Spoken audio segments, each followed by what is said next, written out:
முஸ்லிம்கள் தங்களின் மார்க்கத்தின் மீது உறுதியுடன் இருக்க வேண்டும் என்பதையும், பிதத் எனப்படும் புதுமைகளைத் தவிர்த்து குர்ஆன் மற்றும் சுன்னாவின் அடிப்படையிலேயே வாழ வேண்டும் என்பதையும் நான் வலியுறுத்தினேன். என் வாழ்வின் முக்கியமான நிகழ்வுகளில் ஒன்று நான் ஜமாத் இஸ்லாமி ஹிந்த் இயக்கத்தில் சேர்ந்தது. நான் அதன் ஆரம்பகால உறுப்பினர்களில் ஒருவனாக இருந்தேன். இந்த இயக்கம் இஸ்லாத்தின் முழுமையான நடைமுறையை சமூக, அரசியல், பொருளாதார ரீதியாக நிலைநாட்டுவதை நோக்கமாகக் கொண்டிருந்தது. பின்னர் சில கொள்கை வேறுபாடுகள் காரணமாக நான் இந்த இயக்கத்திலிருந்து விலகினேன். அதன் பிறகு அல் சுன்னத் வல் ஜமாத் என்ற பரந்த இஸ்லாமிய மரபின் அடிப்படையில் என் பணிகளைத் தொடர்ந்தேன். தியோபந்த் இயக்கம் மற்றும் தப்லிக் ஜமாத் ஆகியவற்றுடன் எனக்கு நெருங்கிய தொடர்பு இருந்தது. இந்த இயக்கங்களின் மூலம் இஸ்லாமிய கல்வி மற்றும் நடைமுறைகளை மக்கள் மத்தியில் பரப்புவதில் நான் பெரும் பங்காற்றினேன்.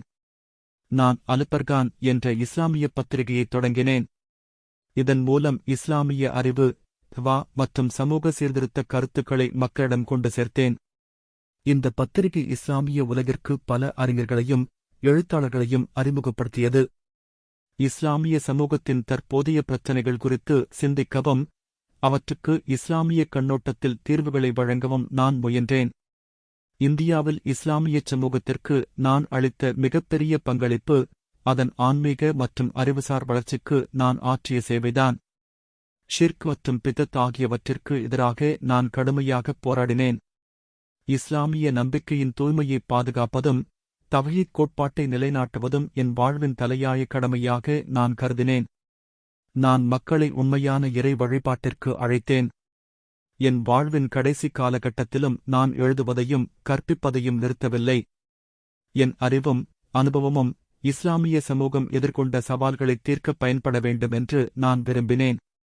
1997 ஆண்டு ஜூலை மாதம் 15ஆம் தேதி நான் இவ்வுலகை விட்டுப் பிரிந்தேன். நான் முஹம்மது மன்சூர் நோமானி. என் வாழ்வு இஸ்லாத்தின் சேவைக்காகவே அர்ப்பணிக்கப்பட்டது. நான் ஒரு எழுத்தாளன், ஒரு ஆசிரியர், ஒரு அழைப்பாளர்.